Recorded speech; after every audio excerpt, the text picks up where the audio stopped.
சிவாஜிக்கு 28 படங்கள், எம்ஜிஆருக்கு 25 படங்களுக்கு வசனம் எழுதிய பெருமை ஆரூர் தாஸுக்கு உண்டு. தன் வசனத்தால் பல புதுமைகளை செய்தவர். இவருக்கு எம்ஜிஆரும் சிவாஜியும் போட்டி போட்டுக்கொண்டு பரிசளித்த சம்பவத்தை பற்றி ஒரு புத்தகத்தில் பதிவிட்டுள்ளார்.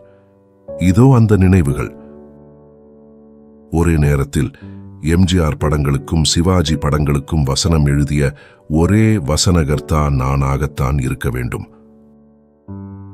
62ஆம் ஆண்டு ஒரே நாளில் நான் வசனம் எழுதிய எம்ஜிஆரின் தாயை காத்த தனையன் படமும் சிவாஜியின் படித்தால் மட்டும் போதுமா படமும் ரிலீஸ் ஆனது. ஒன்று தேவர் படமும் இன்னொன்று ரெங்கநாதன் பிக்சர்ஸ் படமுமாக இருந்த போதிலும் ஒன்றை எம்ஜிஆர் பிக்சர்ஸும் இன்னொன்றை சிவாஜி பிலிம்ஸும் சென்னை நகரில் வெளியிட்டிருந்தார்கள். இரண்டுமே சூப்பர் வெற்றியடைந்து 100 நாட்களை தாண்டி ஓடிக்கொண்டிருந்தது. மவுண்ட் ரோடு ஏரியாவில் பிளாசாவில் தாயை காத்த தனையனும் மிட்லண்டில் படித்தால் மட்டும் போதுமாவும் ரசிகர்கள் கூட்டத்துடன் ஓடிக்கொண்டிருந்தது. அன்று காலை எம்ஜிஆரின் அடுத்த படத்துக்காக வசனம் எழுதச் சென்றிருந்த போது எம்ஜிஆர் என்னை அழைத்து, போன படம் வெற்றி அடைஞ்சதுக்கு உனக்கு எந்த பரிசும் நான் கொடுக்கல. இப்போ தாயை காத்த தனையன் பெரிய வெற்றி அடைஞ்சிருக்கு, உனக்கு என்ன பரிசு வேணும் என்று கேட்க, அதெல்லாம் ஒன்றும் வேண்டாம்னே, உங்க அன்பு இருந்தா போதும் என்றேன். அப்படியா, அப்போ நானே ஏதாவது பண்றேன் என்று சொல்லிவிட்டார்.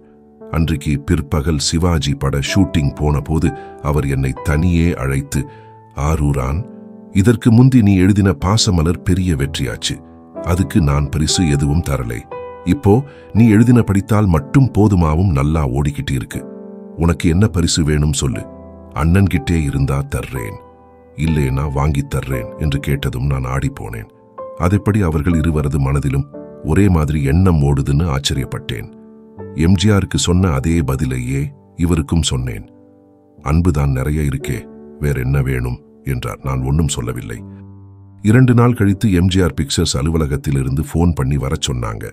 போனபோது எம்ஜிஆர் இருந்தார். ஒரு பெரிய வெள்ளித்தட்டில் 4 மூலைகளிலும் சிறிய தங்கத் தகடுகள் பொருத்தி இருக்க, தட்டின் நடுவில் எம்ஜிஆர் பிக்சர்ஸ் தாயை காத்த தனையன் வெற்றிக்கு ஆரூர் தாஸ் அவர்களுக்கு அன்பளிப்பு என்று பொறிக்கப்பட்டிருந்த அந்த தட்டை எம்ஜிஆர் வழங்கினார். மறுநாள் பிற்பகல் சிவாஜி பிலிம்ஸிலிருந்து அழைப்பு வந்தது.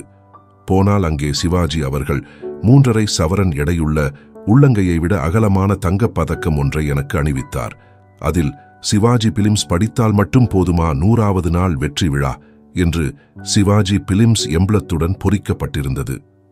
அவ்விரண்டு பரிசுகளையும் என் வீட்டு வரவேற்பறை ஷோகேஸில் பக்கம் பக்கமாக வைத்திருக்கிறேன். அவற்றை பார்க்கும்போது அந்த பரிசுகளை விட அவ்விரண்டு மேதைகளின் முகம்தான் என் கண்ணில் காட்சியளிக்கும். நல்ல சினிமா நேயர்களுக்கு வணக்கம். நீங்க எங்களுக்கு தொடர்ந்து கொடுத்துட்டு வர ஆதரவுக்கு நெஞ்சார்ந்த நன்றிகளை தெரிவித்துக் கொள்கிறோம். ஒரு சின்ன வேண்டுகோள், நல்ல சினிமா சேனலை இதுவரைக்கும் சப்ஸ்கிரைப் பண்ணாதவங்க கீழே இருக்கிற சப்ஸ்கிரைப் பட்டனை பிரஸ் பண்ணி உடனே சப்ஸ்கிரைப் பண்ணிடுங்க. அதோட அந்த பெல் ஐக்கனையும் கிளிக் பண்ணிடுங்க. நாங்க வெளியிடுற வீடியோஸ் எல்லாம் உடனுக்குடன் உங்களுக்கு தெரிய வர அது ஹெல்ப்ஃபுல்லா இருக்கும். நன்றி.